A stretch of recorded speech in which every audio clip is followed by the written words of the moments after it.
What's up, YouTube? Shawn DaGamer here, and today we're going to have a quick little review and recap of NXT TakeOver Philadelphia, which was a really good show.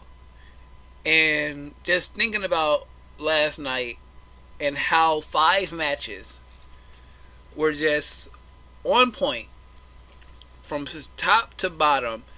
Even the pre-show panel, with the exception of Charlie Caruso, because she's kind of just there. Really, the whole pre-show panel was just the Samoa Joe show because he was there last night, giving his thoughts and insight. And listening to Joe talk wrestling is just music to my ears because he's been in the business almost 20 years now, and he's just so articulate and knowledgeable about everybody down in NXT because he was down there and he's been on the independent scene, so he knows pretty much everybody down there. He can talk about them in a way that is more personal and give you the wrestling details that you need to be excited for a match.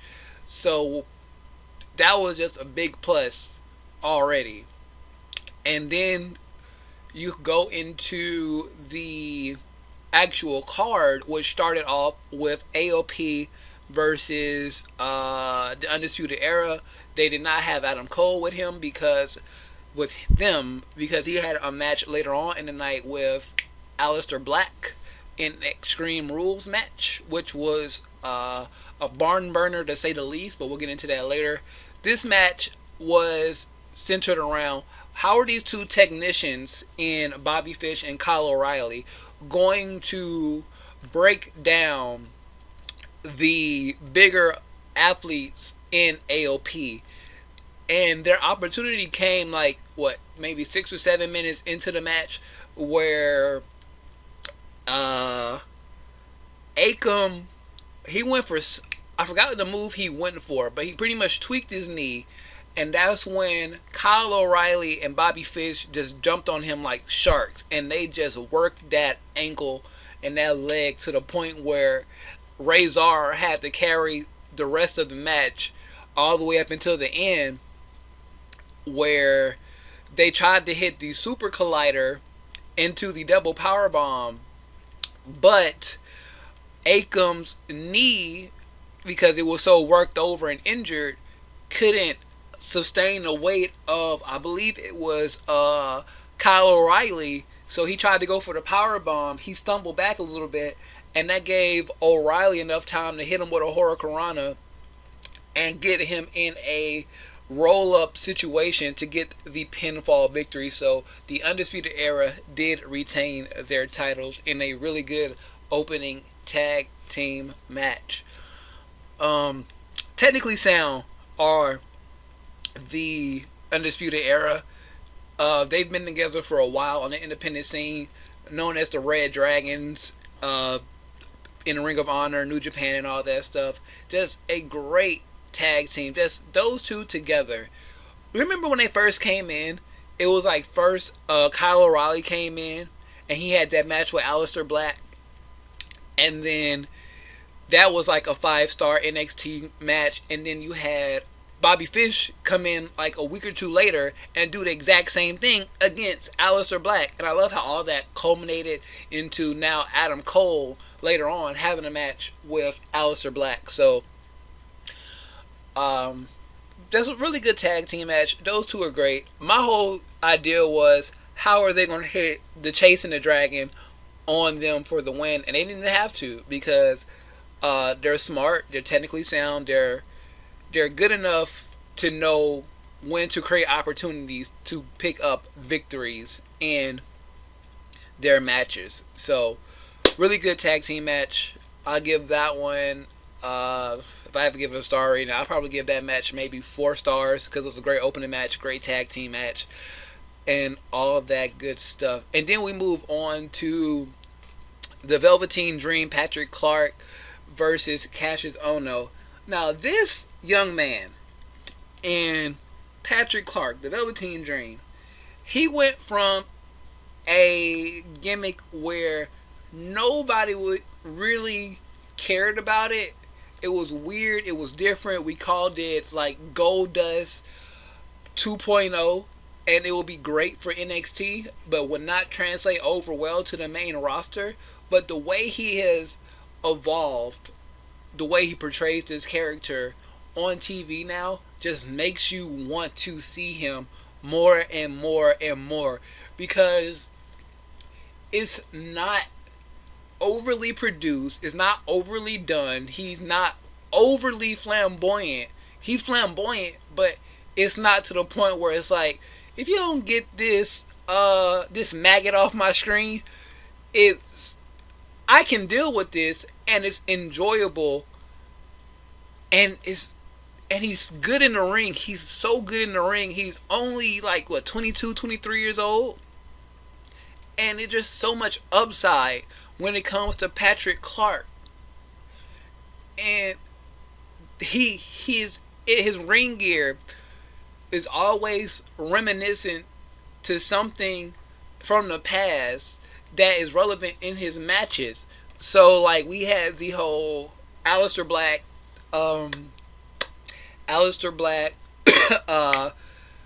dream match, and the whole thing was he wanted him to say my name, and it was great build up. Like, my favorite thing of 2017 was when Aleister Black was making his entrance and he was at the bottom of the ring ramp, and from the fog comes Patrick Clark with this demented, twisted smile on his face, and that was just the best scene of all of 2017. I'm talking life, I'm talking movies, I'm talking sports entertainment. That was just great. And then you finally get to the match. He has these Rick Rude-esque pants on with his face on one side and Aleister Black's face on the other side. And it was all perfect. And then it was pretty much the same thing in this match against Cassius Ohno, where this match was really made probably like Wednesday or Thursday. And the whole thing was he had an interview with Dashabot in the back, and he pretty much proclaimed that he's going to knock out the knockout artist in less than 30 seconds. So he has these Joe Frazier-esque boxers on, boxing boxers on. He still has the picture of him and Cassius Ohno on it, and then it says "Dream Over" on the top, and he has this huge guy holding a purple velvet pillow with a purple mouthpiece on it while he's walking to the ring. He's doing the whole boxing thing. He's doing the jabs and stuff like that. He has this nice looking woman with him, putting the mouthpiece in his mouth, and it's everything. You got this purple smoke everywhere with the black ambiance with the purple lights. Patrick Clark is great. I don't know if it's because I love the color purple, not the movie, but the actual color. So,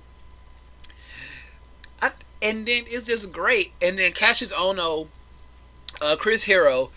I know yesterday I kept calling him everything but Chris Hero. He's a veteran, 20 plus years in the business. He knows what to do. The match itself was a little bit sloppy, but still good and fun because of the story they were trying to tell. At the beginning of the match, like I said earlier, he said he can knock out Cassius Ohno in less than 30 seconds. So the whole crowd is chanting along and counting along to see if he can do it. He's throwing these body shots and all that stuff. And then he finally gets Cassius into the corner. The ref is trying to get between them. And then as soon as Cassius makes that first step out of the corner, the Dream just pops him with an elbow, and it floors Cassius. But this idiot, instead of pinning him, he's like, count, like, I knocked him out, I want my 10 count. So I think he actually got the 10 count. It was like 9.5 or something. He got the 10 count, but the match continued. It was just a hard hitting match.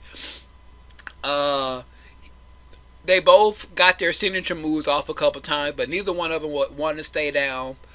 Rolling Death Valley drivers, those rolling elbows from Ohno, rolling super kicks, high flying moves, and until Velveteen Dream finally got another rolling Death Valley driver into that Purple Rainmaker, which he actually hit from not the turnbuckle, but the turn post. So he climbed up on the turn post and did it from there. Just beautiful elbow.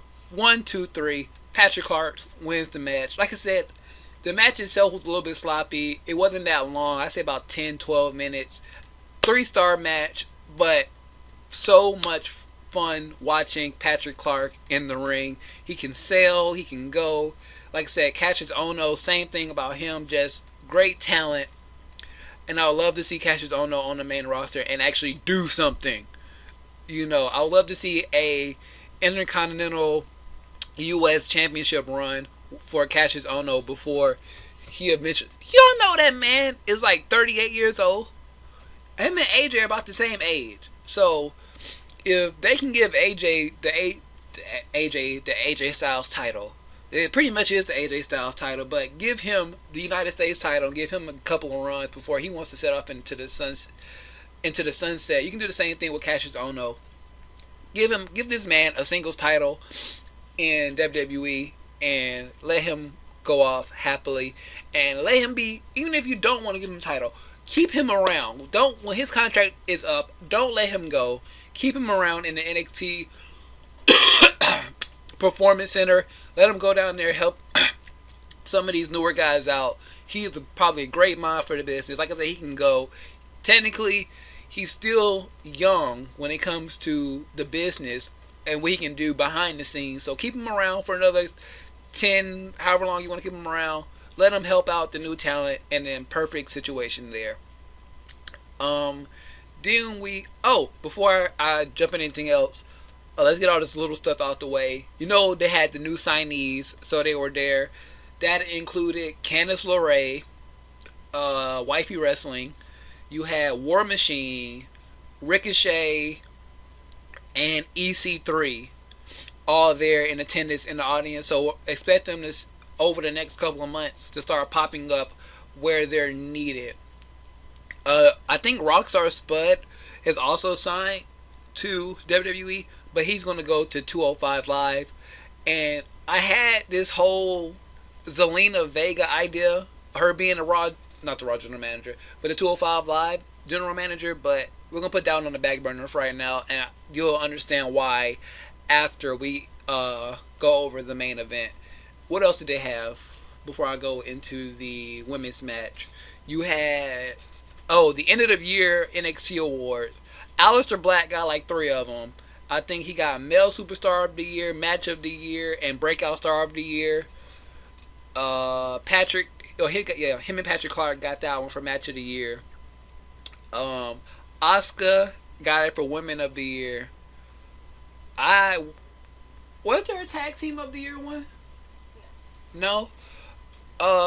There's a couple of little awards. Those little awards. Oh, there was Pete Dunne and Tyler Bate. Pete Dunne and Tyler Bate got Match of the Year. Pete Dunne was both of them were there.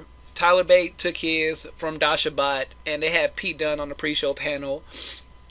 But it was like a cool thing just to acknowledge him. And overall competitor of the year went to Asuka, and that was between her and Aleister Black. And I think those two people, when you look at them side by side and how vicious and technically sound they are in the ring, I think those are robots.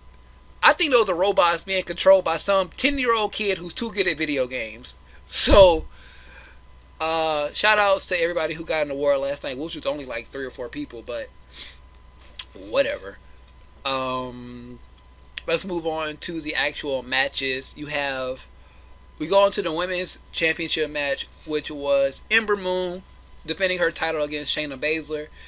This match was violent, brutal.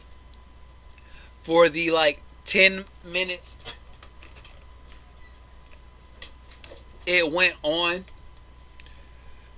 The match started Shayna Baszler trying to overpower Ember Moon. Ember countering, throwing some stiff shots of her own until Baszler got her on the mat, delivered a whole bunch of power shots. and did what she did to Dakota Kai a couple of weeks ago, where she had her pretty much simulated breaking her arm / her wrist. Amber she did that to Amber, trying to make Amber tap. Amber finally got some offense in. She was able to hit the Eclipse, but the way she landed hurt her arm. They brought out the trainers and things like that to try to call off the match. They didn't let her do it. Well, she didn't let them call off the match. She kept going, and then it was pretty much for like 3 minutes Ember Moon trying to counter and fight her way out of Shayna's armbar. And it was just like, is she finally going to tap? Is she finally going to tap? Or is she going to roll her up? Is she going to tap? She's going to roll her up. Is she going to tap? She's going to roll her up. Or is she going to get to the rope as well? So it was like, is Ember pretty much, is she going to snap? Or is she going to tap? So she finally did get the roll up. She got the win. You see Shayna Baszler in the corner. Like, did this female really just roll me up to beat me? And I think it finally clicked, like, she really did just roll me up to beat me. So she runs up the ramp, attacked Ember Moon as she's being helped to the back, put her in the chokehold like twice. I thought Kairi Sane or somebody was going to come out and make the save. Never did. No, I don't think at this point nobody's going to be messing with Shayna Baszler unless they're going to jump her, which would be funny. If like everybody that she's injured just come back and jump her to get her out of there for a while, especially if she wins the title. So Shayna Baszler, Ember Moon, quick match. I'll give it like for that last little sequence where it was like, is she gonna snap or is she gonna tap? I give that about 3.5 stars just because of that little ending sequence. And then we go on to the Extreme Rules match. And I'm going to preface this by saying at this point I realized Dragon Ball Super was on, so I was kind of watching both of those at the same time. But you can't, anytime I took my eyes off Topo whooping Frieza's ass, I would see like 5 minutes of just these two athletes beating the holy hell out of each other. I'm talking, it was one point where Aleister Black he was going for a his little backflip thing where he sits down or whatever, or he was trying to avoid como se dice, Adam Cole. And Adam Cole had the kendo stick, and like mid-rotation, as soon as he saw that opening to get to that stomach, in that mid-second, he popped him out the air. And that looked like it hurt. There was a spot where Aleister Black had 2 chairs set up in the middle of the ring, back to back, so both of like the back parts are touching each other, and he suplexed Adam Cole onto those. There was one point where they were trying to suplex each other on a ladder, and Aleister Black won that. Then Aleister Black was on the top rope.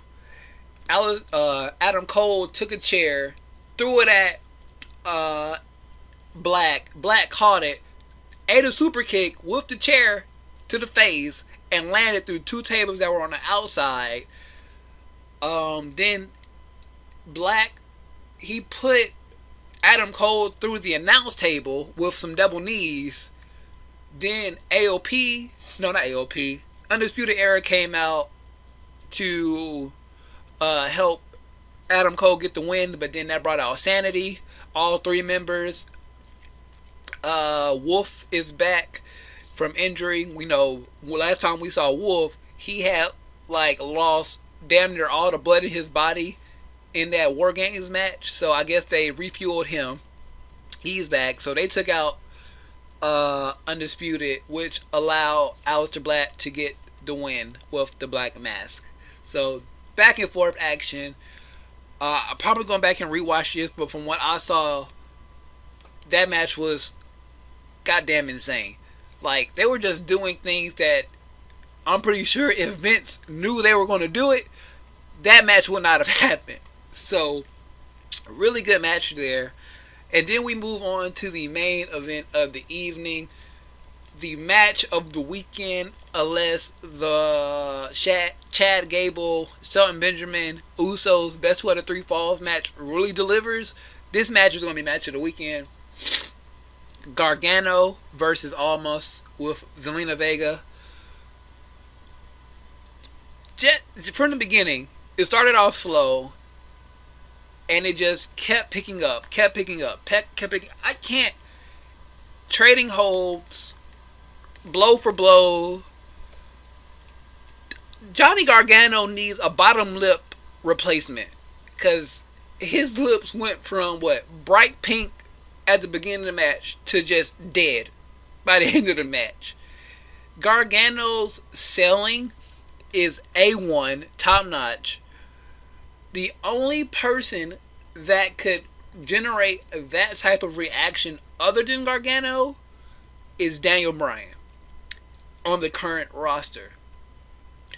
Because I can't, like, how all the other matches, I could kind of describe what was happening, give you some little tidbits. I'm like, oh, you should watch this match because of this spot or that spot or this or that or this type of psychology or that type of psychology. I can't do that with this match because nothing I can say about this match will do justice to how great of a 5-star classic that this was. But we can talk about the end of this, where Gargano and Almas were trying to trade finishers. Like, Gargano was trying to put him in the escape, and Almas kept trying to put him in that double underhook, or that hammerlock DDT situation, like he did to Drew McIntyre to win the belt. So they were both trying to escape and do whatever they could to get each other in the hold that they needed to win. When Gargano, something happened. I can't remember exactly what happened, but the ref was distracted, and that gave Vega time to help Almas not lose. So she hit a Hurricanrana on Gargano, slung him into the steps, and then she did something else. She just distracted the ref, and then that allowed Almas to rake the eyes of Gargano. And Candice LeRae sitting in that front row, she just got pissed, and she threw Vega all over the place and just chased her out of the ring. So at this point, we have finally a one-on-one match between Almas and Gargano. Almas hit a DDT on Gargano on the apron, and Gargano went to the post where he was trying to sit up on the post, and then he got double kneed, and then hammerlock DDT from the top rope. 1, 2, 3. Almas is still your champion. So Candice comes back, help her husband out. They're walking to the back. Gargano's all defeated. Okay. Main thing. One thing about Gargano that he needs to stop doing is he'll do all this incredible selling during the match. He looks half dead most of the time during the match. Like, eyes glazed over. Like I said, lip busted. Blood coming down. Barely can walk in the match. Like, there was one point in the match where he was trying to deliver elbows to Almas, and every time he'll give an elbow, he'll go down to a knee. But you get to the end of the match, he's just walking out all fine. Like nothing happened. It's just like, hey, yeah, I got my ass kicked, but let's go home. So I wish he would sell a little bit more on his way out of the ring. So, like, you have Candice there helping you. You can, like, stumble a little bit, fall, try to catch your balance. Because if he would have been doing that while he was walking up the ramp, when Tommaso Ciampa came out and popped him in the back with that kendo stick, not the kendo stick, that crutch, it would have made that moment a lot more impactful, because you already saw the match that he went through. He can barely walk to the ring, walk up the ramp with the help of his wife, and then all of a sudden you have his former best friend, tag team partner, tag team champion partner, come out and knock him with a crutch. You'd have been like even more sad for this guy. But he did sell it at the end when he got popped in the back. He was just thinking like, what the hell just happened? Why am I back on the floor? He just had that look on his face, and you have Candice there like, your back is bleeding, your back is bleeding, yada yada yada. I just feel like on his way up, if he would have been stumbling around, not being able to walk, all that good stuff, it would have made that moment a lot more impactful at the end. Not taking away from anything, it's just one of those little things that, could be fixed in his selling part of things. Like during the match, his selling, A1. After the match, you can't even tell he was in the match unless you were watching. So, great match. Match of the year candidate. Match of the weekend candidate already. 5-star match. Awesome. Great. Whenever I have an opportunity, I'm going to watch it again. But 5 matches, all top to bottom. You don't really want to take your eyes off anything unless you're watching Dragon Ball Super and you're watching Frieza just get manhandled by Toppo. I think that was the only thing. The only thing that kept my eyes away from that Aleister Black match was watching Toppo just grab Frieza by the face and just be like, I could kill you right now if I wanted to, but then I get disqualified. Like, that moment right there was just funny as hell to me. And then you had 17 throwing rocks at people, talking about, oops, my finger slipped. But that's the review for you guys. I think I got like 2, 3 out of 5 of my predictions right. I couldn't really call the Gargano match, and I couldn't call the Almas match. And I thought, okay, whatever, it doesn't matter. Everything was great last night. I'm not going to try to be like, oh, I said this was going to happen, that was going to happen. Doesn't really matter at this point. Great match. Great card. Is the Royal Rumble going to be half as good as this? I hope. You're probably going to see this after my Royal Rumble predictions, but